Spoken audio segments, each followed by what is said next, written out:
What if learning a few easy English words could help you speak more confidently? And what if these easy words could help you talk better with people in English? Today's lesson is very useful because we are talking about something everyone has every day. Stay with us until the end because you will learn easy English words to talk about emotions clearly. Hello, everyone, and welcome back to the Daily English Podcast. I'm Sarah. And I'm Jack. We are very happy to have you here today. Today's topic is something everyone can understand because we all have feelings every day.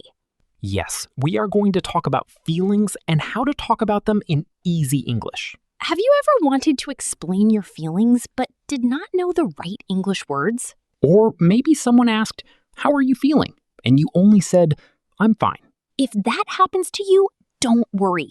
This episode will help you learn simple ways to talk about feelings simple way. By the end of this lesson, you will know useful words and easy sentences for daily conversations. Feelings are part of life. We talk about them with friends, family, and people around us. That is why learning these words is very important. Before we begin, please share this podcast with your friends who are learning English. And don't forget to subscribe to the Daily English Podcast. Also, like this episode and leave us a comment. We love hearing from you. Okay, Jack, let's start with an important question. Why is it important to talk about feelings? Good question. Sometimes it can feel difficult to explain what is happening inside us. Yes, but talking about feelings is healthy and good for us. It helps us feel lighter because we are not keeping everything inside. Exactly. And when we express how we feel, communication becomes much clearer. Other people understand us better. That's true. For example, if I say, "I feel happy today," then you immediately understand my mood. Yes, and it also improves our relationships with friends, family, and people around us. Definitely. If someone says, "I feel sad today," then others can respond with care and support. It builds connection, like a small bridge between people. I like that idea. So basically, talking about feelings is good for your mind, good for communication, and good for relationships. Exactly. Now let's move on and learn some basic feeling words in English that you will hear every day. Great idea. Let's start simple. The first one is happy. Happy means when you smile, when you laugh, when you feel good inside. Like right now, I'm actually feeling happy doing this podcast with you, Sarah. Same here, Jack. Another common one is sad. That's when you feel low or upset, maybe even want to cry. Yes, like when plans get canceled or something doesn't go your way. Then we have angry. That's when something really annoys you or frustrates you. Like when you miss a bus or something doesn't work properly. You might feel angry for a moment. True. Next one is tired. That's when your body and mind just want rest or sleep. After a long day, everyone feels tired. Then we have excited. That's a really positive feeling. Yes, like when you're going on a trip or waiting for something fun to happen. And another one is scared.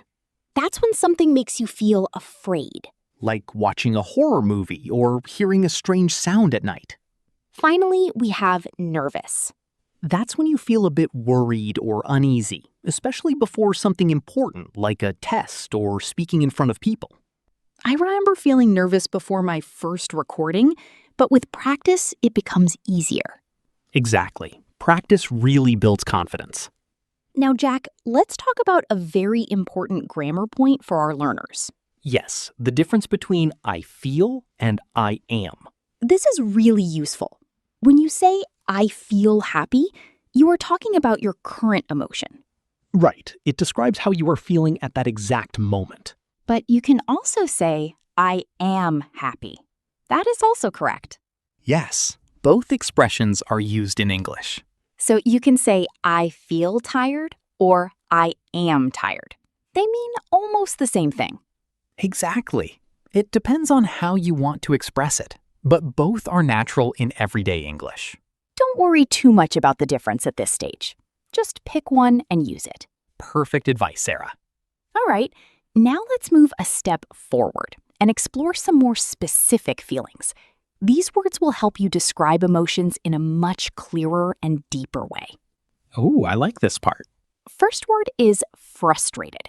This is when you are trying to do something, but it keeps going wrong or it's very difficult. Yes, like when you're assembling furniture and the instructions make no sense at all. You just feel frustrated. Exactly. Next is overwhelmed. This is when you have too many things to do, too many thoughts in your mind, and it all feels heavy. That's a very common feeling, especially for students. Too many assignments, exams, and deadlines. You feel overwhelmed. Yes, everything feels like too much. Then we have anxious. This is similar to nervous, but often stronger. It's when you worry a lot about something that may or may not happen. Like before an important interview or exam, you can feel very anxious. Sometimes even your body reacts, like a tight feeling in your stomach. True. Next is proud. This is a really positive emotion. Yes, you feel proud when you achieve something or when someone close to you does something great. Like finishing a big project. You just feel, yes, I did it. Or when a child learns something new, like riding a bike. You feel proud of them. That's a beautiful feeling. Another one is lonely. This is when you feel alone, even if people are around you, but you still want someone to talk to. Yes, and it's important to remember that everyone feels lonely sometimes. It's completely normal. Then we have confident. That's when you believe in yourself and feel sure about what you're doing. Like when you know the answer in class and you confidently raise your hand. Finally, we are talking about disappointed. This is when something you hoped for doesn't happen, and it makes you feel a bit sad. Like when your favorite team loses a match. You feel disappointed. Now, let's make things even more interesting and learn how to show the strength of feelings in English. Yes, this is very useful. We can say things like a bit sad or completely devastated. A bit sad means just a small amount of sadness. Like when your ice cream falls on the ground. Oh no, just a little sad. But completely devastated means very, very strong sadness. Like losing something really important to you. Exactly. And we can also say a little nervous or extremely anxious. Words like a bit, a little, very, really, completely, and extremely help us show intensity. They make your English more natural and expressive. That's a fantastic tip. Now, let's have some fun with English idioms. These are phrases where the meaning is different from the actual words. I love idioms. They make English sound more natural and fluent. First idiom, I'm on cloud 9. This means you are extremely happy, like you are floating in the sky. For example, my vacation starts tomorrow. I'm on cloud 9. That's a great feeling. Next is feeling under the weather. This means you are not feeling well, usually a little sick. Like, I can't come today. I'm feeling under the weather. A simple and polite way to say you're unwell. Another one is walking on eggshells. Oh, this one is interesting. If someone is walking on eggshells, it means they are being extremely careful not to upset someone because that person is very sensitive or easily angered. Yes, like you have to think before you speak. Every word matters. Exactly. Like fragile eggs. You don't want to break them. And the last idiom here is it broke my heart. This means something made you feel very deep sadness or strong disappointment. Like when my dog ran away. It really broke my heart. Oh, Jack, that's really sad. These idioms are fun, but yes, they need practice to remember. True, but the more you hear and use them, the more natural they become. So now we know how to describe our feelings, but what about asking others how they feel? Good point. That's very important too, because it shows care and connection. The simplest question is, how are you? Yes, but sometimes people just reply with, I'm fine. even if they are not. So if you really want to know more, you can ask, how are you really feeling? That's a great one. It shows genuine interest. And if someone looks a bit upset, you can say, do you want to talk about it? Perfect. It gives them space to share, but without pressure. Another gentle question is something on your mind? I like that. It means you notice they might be thinking or worrying about something. These kinds of questions are soft, kind, and supportive. Exactly. Now, once someone shares their feelings, we should respond with understanding. This is called empathy. Empathy means you understand and share someone's emotions. For example, if someone says they are sad, you can reply, "That must be really hard." That shows you understand their situation. Or you can say, "I understand how you feel." Even if you haven't experienced the exact same thing, you still show connection. Another powerful phrase is, "I'm here for you." That means you are not alone. I will support you. And a very simple but important one is, "Thanks for sharing that with me." Yes, because sharing feelings is not always easy. It builds trust and makes the other person feel safe. Now, let's look at real-life examples of using these feelings in conversations. Great idea.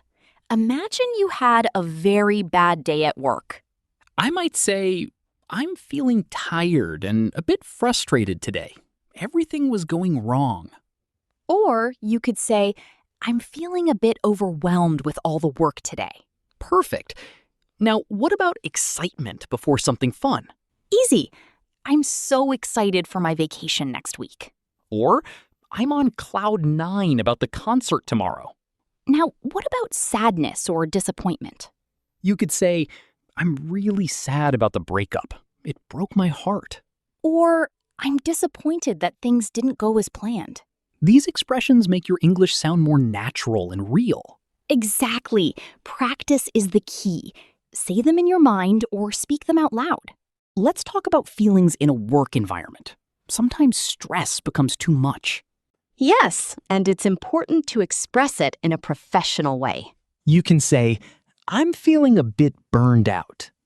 Burned out means you are extremely tired from too much work or stress. Like a candle that is completely burned out. And if you need rest, you can say, I need a mental break. That means you need some time away to relax your mind. These phrases are polite and useful when talking to colleagues or managers. Very helpful for real-life communication. Now, Jack, before we wrap up this section, let's think about how emotions can be expressed differently across cultures. It's really interesting. In some cultures, people don't talk about their feelings very openly. They prefer to keep things to themselves.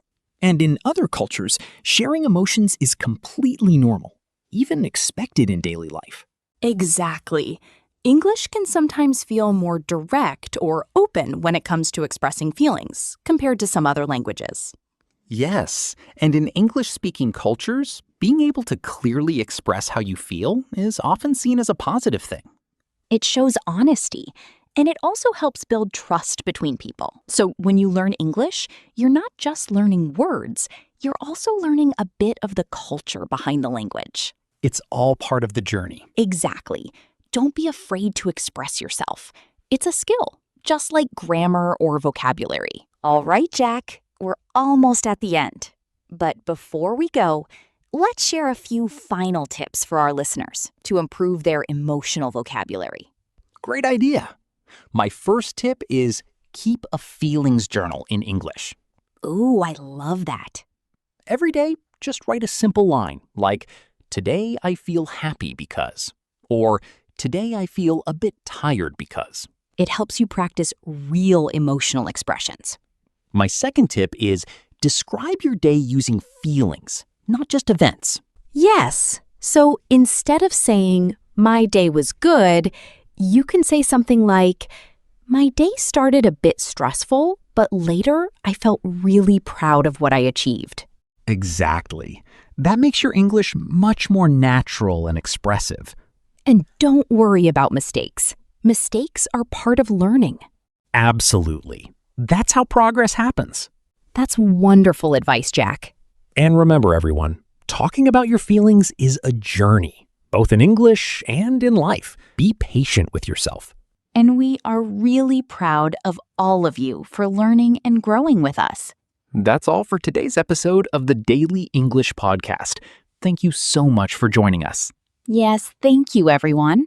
Don't forget to subscribe, share this episode with your friends, and hit the like button. And we would love to hear from you.